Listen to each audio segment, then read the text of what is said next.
Definição: a teoria racial crítica propõe que a supremacia branca e o poder racial são mantidos ao longo do tempo, e, em particular, que a lei pode desempenhar um papel nesse processo. Origens do termo: a teoria foi desenvolvida por um grupo de estudantes e ativistas na década de 1970, nos Estados Unidos. Em 1898, o grupo se organizou oficialmente, culminando na criação do workshop anual sobre teoria crítica da raça. Derek Bell, advogado de direitos civis e primeiro professor titular negro na Harvard Law School, é frequentemente considerado o pai da teoria crítica racial. A organização do movimento marcou sua separação dos estudos jurídicos críticos, um desdobramento da teoria crítica que examinava como a lei e as instituições jurídicas funcionavam para perpetuar a opressão e a exploração.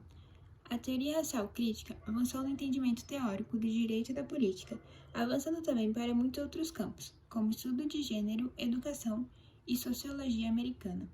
De acordo com a teoria racial crítica, a lei e as instituições legais são inerentemente racistas, e a própria raça, em vez de ser biologicamente fundamentada e natural, é um conceito socialmente construído, usado pela elite para promover seus interesses econômicos e políticos em detrimento das minorias raciais. O TRC não define o racismo da maneira tradicional, como apenas a consequência de atos irracionais perpetuados por indivíduos, mas como a consequência não intencional, porém muitas vezes previsível de escolhas.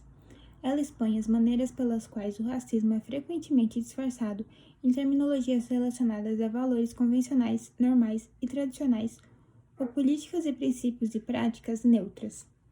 Aplicações ao design.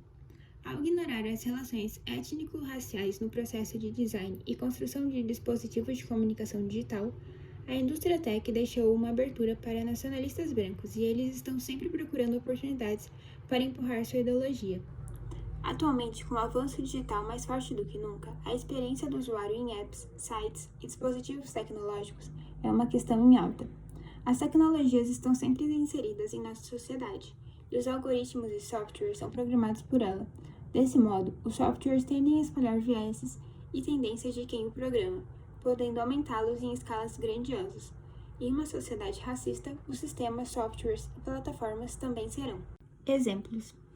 Os exemplos de racismo algorítmico são cada vez mais visíveis, desde problemas com identificação facial em apps e videogames, até sistemas de carros com direção automática, que não identificam pessoas negras na hora de frear. Joy Buolamwini é cientista de computação ganense americana e fundadora do Algorithmic Justice League, uma organização de defesa digital. A organização tem como objetivo aumentar a conscientização sobre as implicações sociais da inteligência artificial por meio da arte e da pesquisa. Sobre os desafios da invisibilidade, a pesquisadora publicou diversos experimentos de análise de vieses e discriminação algorítmica nos últimos anos. Em uma de suas pesquisas, investigou os APIs, interface de programação de aplicações, procurando vieses de raça e gênero, quando se trata de identificação de rostos e características em fotos.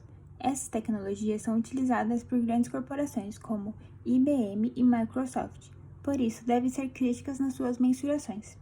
Porém, a pesquisa identificou uma diferença gigante na acurácia de identificação, tendo uma precisão altíssima em fotos de homens brancos, mas taxas de erros enormes em fotos de mulheres negras.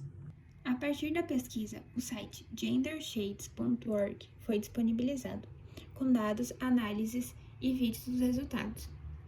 Além disso, as pesquisadoras desenvolveram um dataset que se mostrou mais eficiente do que usado anteriormente. Um ano depois, a pesquisadora reproduziu o experimento para conferir se os índices melhoraram, identificando que o gap entre a acurácia e a identificação diminuiu consideravelmente. Conclusões.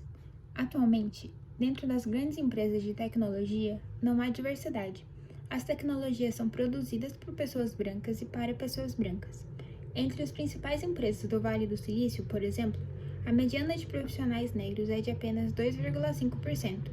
No contexto brasileiro, segundo dados de 2019 da organização social OLAB, os profissionais da área de tecnologia são em geral homens, brancos e heterossexuais. São essas as questões que precisam mudar. Com o UX design atento à diversidade e consciente, afinal, quando se ignora o fator raça, a neutralidade passa a ser a adesão à hierarquia racial existente.